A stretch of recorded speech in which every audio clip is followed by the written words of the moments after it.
Hi everyone, I'm Zach Breeding. I'm the clinical dietitian of Drexel University College of Medicine's Adult Cystic Fibrosis Center.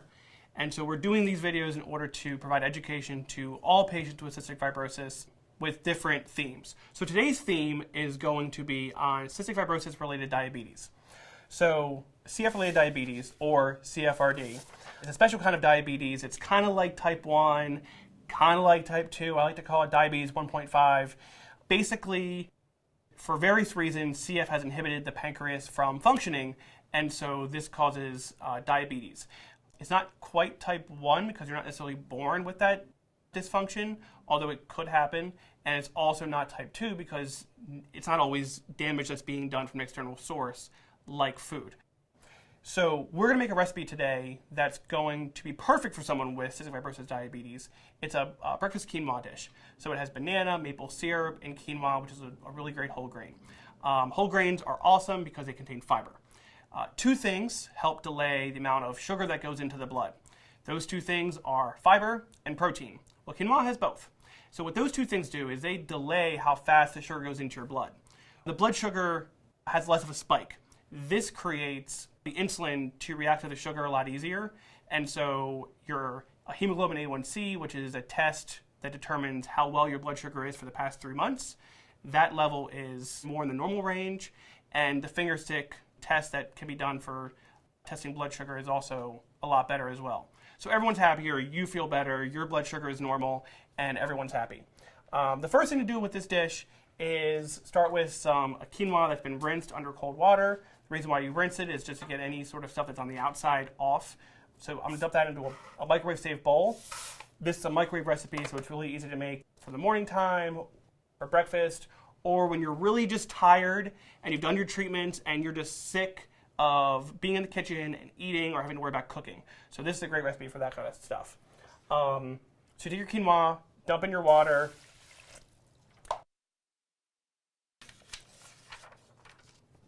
And then we're going to dump in about half a teaspoon to a teaspoon of cinnamon. If you like things really cinnamony, you can add more. It's no big deal to me.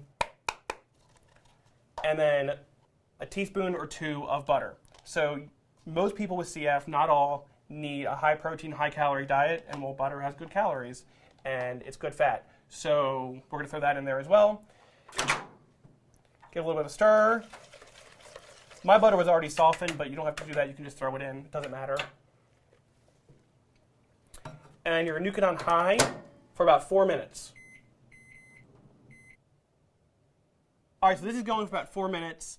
While we have the time to talk a little bit more about how CF-related diabetes can happen, one of the reasons is because of an insulin insufficiency, which means the insulin can't get into the bloodstream in order to grab the sugar and bring it into the cells. Obviously, this can be because of scarring to the pancreas, because of the nature of cystic fibrosis, or because there's actually less cells that produce insulin, or because of chronic inflammation caused by cystic fibrosis to the pancreas, which results in less ability to function. This actually happens in about 40 to 50% of my adult patients, but it can also happen in about 20% of adolescents. As CF becomes more of an adult condition, you start seeing a bunch of other comorbidity type diseases happen in the adult population, which is why talking about this kind of stuff is very important if you're a pediatric patient that's transitioning into adult care, or you're already an adult patient and either you don't have CFRD, but you might be concerned that it's coming on, or you just want to learn, or you already have it and you might not know how to manage it that well for whatever reason. So there's a few ways that you can diagnose CF-related diabetes. The main one, the gold standard one, is by the 2-hour glucose tolerance test. So basically you take some form of sugar, it could be a drink, it could be a tab, something like that, that raises your blood sugar like crazy. And then your blood sugar is tested at 1, 2, and sometimes 3-hour intervals. Based on that result, we can kind of see how your insulin response works to that sugar, and that would diagnose cystic fibrosis-related diabetes. So the normal results for a 2-hour would be less than 140.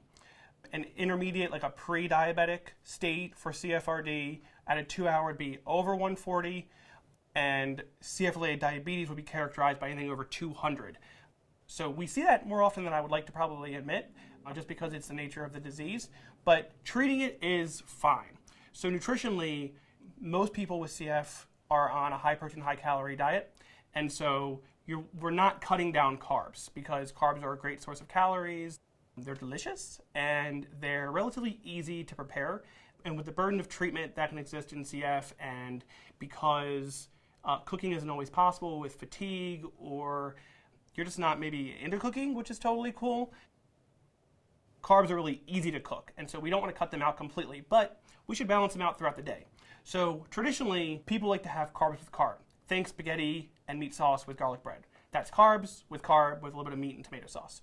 So basically, that's not the best idea, because with impaired insulin, that doesn't really have much ability to access that sugar from the carbs and bring it into the bloodstream. So a great example of what you should do is probably bring in some sort of fat, some sort of protein to delay how fast the sugar goes into the blood.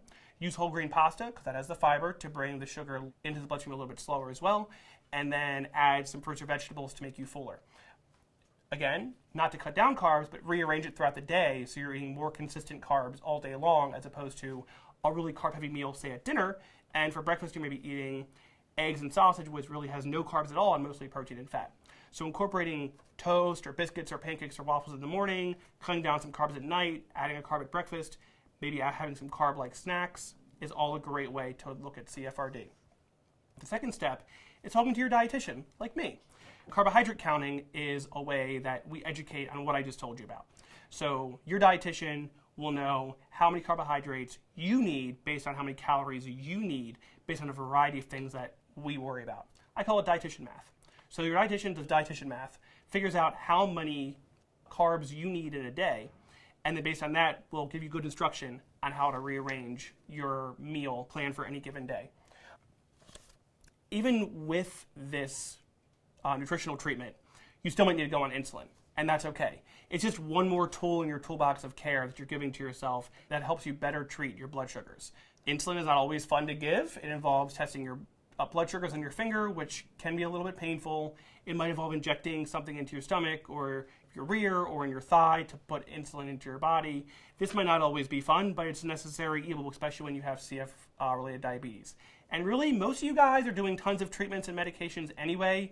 That a little needle probably isn't going to affect most of you, but it is just one more thing. The insulin is dosed depending on how many carbs you eat. So working with an endocrinologist or a certified diabetic educator or a CDE can help you figure out how much insulin you need per carbs and how that would be arranged throughout the day. This is all optimized when you're counting your carbohydrates. When you're looking at how many carbs you're eating in a given day, it's important to look at using the right amount of insulin. So with carb counting and insulin, and hopefully some physical activity in there as well, which helps pulmonary status as well as nutritional status, we're looking at a great hemoglobin A1C. We're looking at great blood sugars.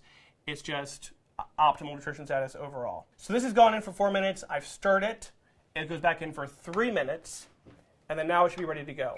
You pull it out. You cover it with aluminum foil for about a minute so it steams the rest of the way.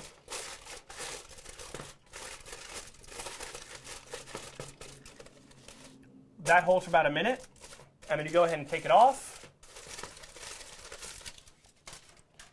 You add some milk.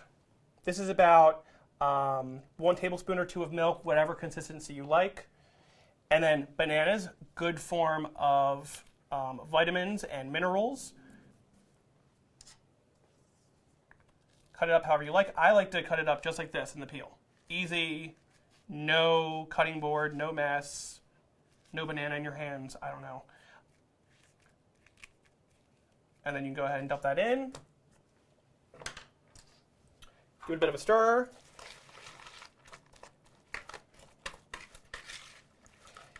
If it's still too thick for you, if you like your oatmeal a little bit thinner, you can add more milk, you can add more maple syrup. I'm gonna add a little more maple syrup to it. We're gonna add about maybe a tablespoon. Okay. Give that a little stir. And you're good to go. That's an easy, quick breakfast idea. Enough carbs are in here, fiber, protein, and fruit. So that's the recipe. That's CF-related diabetes. If you have any questions at all, just respond to this video or talk to your dietitian at your CF care center. I hope this information helps.